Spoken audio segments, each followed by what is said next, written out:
Hello to you, good morning, and a welcome to a special programme from BBC Breakfast. For the next half hour, our focus is on that post office computer scandal. And it was 18 months ago that we first heard from some of these victims, some of whom speaking publicly for the first time. They opened up to BBC Breakfast about the impact that the largest miscarriage of justice in British history had on them. Now the inquiry into the scandal has published its first report, focusing on the human impact as well as issues around compensation. It made a series of urgent recommendations, including free advice to claimants, compensation payments and a programme of restorative justice with Fujitsu. So once more, we have to thank these 10 victims for being here, for sharing their stories with us. Now, in a moment, they will tell us in their own words what this report means to them. But first, our reporter John Maguire has been looking at the journey taken by just some of those affected and the impact of this latest phase. As you can see, we are joined now by 10 of the wrongly accused sub-postmasters. Morning, everybody. Morning. Do you want to just, for everyone at home, introduce yourselves? Hi, I'm Tom Hedges. I used to run a post office in Hogsthorpe, and I'm pleased to say I've now received my payout from the post office. It wasn't the full amount, it was about 16% less than I asked for. Good morning, my name's Maria Lockwood and I run a post office in Huddersfield. I've been battling for just under 2 years now to get redress. Hi, my name's Alison Hall. I used to run a post office in Hightown. I have now had my full settlement. Hello, my name is Mohammed Rasool. I run Tootle Drive Post Office in Salford. I'm still waiting for redress. Hi, my name is Janet. I run a post office in Hull. I'm still waiting for my compensation. Hi, I ran a post office in Beckford for 20 years. Happily, I'm out of that now, and the government has finally settled my claim after a long battle. Hi, I'm Lee. I run a post office in Bridlington, Marine Drive. I'm the first sub-postmaster to take post office and Fujitsu back to court. Hi, I'm Tim Brentnor and I run a post office in Roach in Pembrokeshire and I'm still in a legal battle with the post office for my compensation. Hi, my name's Scott Darlington. I ran the post office in Alderley Edge in Cheshire and I'm still waiting for my settlement. Hi, I'm Tracy Felsted. I worked at Camberwell Green Post Office in London and I'm still waiting for full redress. Thank you, everybody, for introducing yourselves at the start of this special on BBC Breakfast. Before we start, I just want to have a show of hands from you all, if it's possible. Who here is happy with the... 18 months later. Tom, why has nothing changed? The government don't want to change anything. They have the power to change everything, and they're just not. They're not taking the actual human impact, even though that statement yesterday was about that. They're not taking that. It's not happened to them. It's not. If it was somebody who they knew that was a member of their family, they would understand it and they would take it to heart. But they're not. It's just empty words. We have all these recommendations and nobody does anything. They are in a very large gravy train, the civil servants and the government.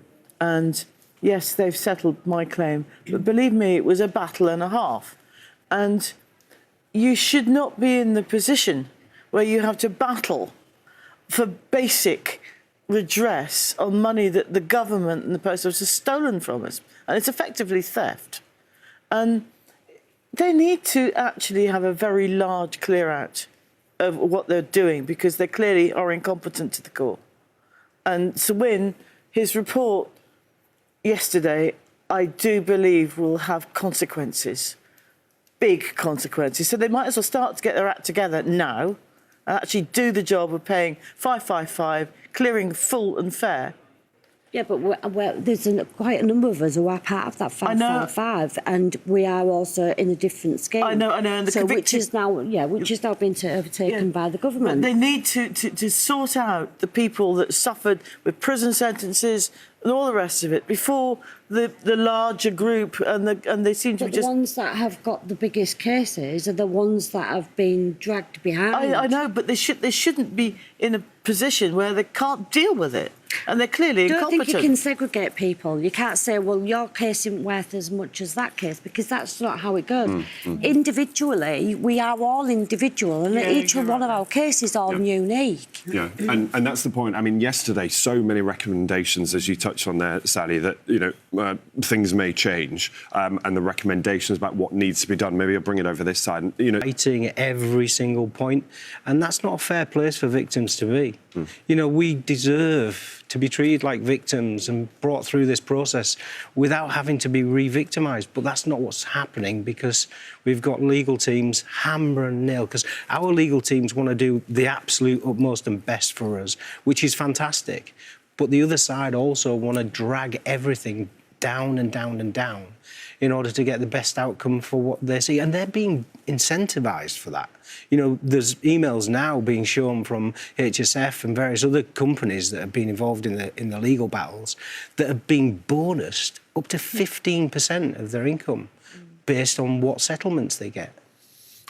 As we said, some key recommendations in that report, and as we've discussed, varying degrees of belief that anything will happen. Let's be put into place, because, we had the public inquiry and we heard all the platitudes that all the post office people gave. But if there is a duty of candour, and you could, if you're found to be lying, you could pin them on. Bang. So I wonder, Do you know Lee, what the Tim... stumbling block for that is currently? Go The on. reason why Hillsborough law is not currently a law is because the people that would be held accountable are stopping that process from finishing. And it's very frustrating for the people that have been involved in generating the Hillsborough law. They've made a lot of friends in Parliament that have tried to push this through, and they're being frustrated by the people, the very people that would be held accountable. And I think it's shameful. I really do. They need to do the right thing and force this Hillsborough law through. I think the whole of this country would be a better place if you can hold people accountable for lying. We're talking now potentially about constitutional change here. Redress, people being held accountable, a change in the law. How would that help resolve what's happened to all of you? I mean, from my point of view, I don't think that would help me physically, because you will never take away the trauma that I've been through. And I don't think it doesn't matter if somebody's held to account. Obviously, we all want accountability, but it's not going to make a difference to the way I feel, because that damage has already been done. And we all have a life sentence anyway, don't we? Yeah. Mohammed, I wonder if someone had said sorry to you at any point, how would that have made you feel better? Sorry isn't enough.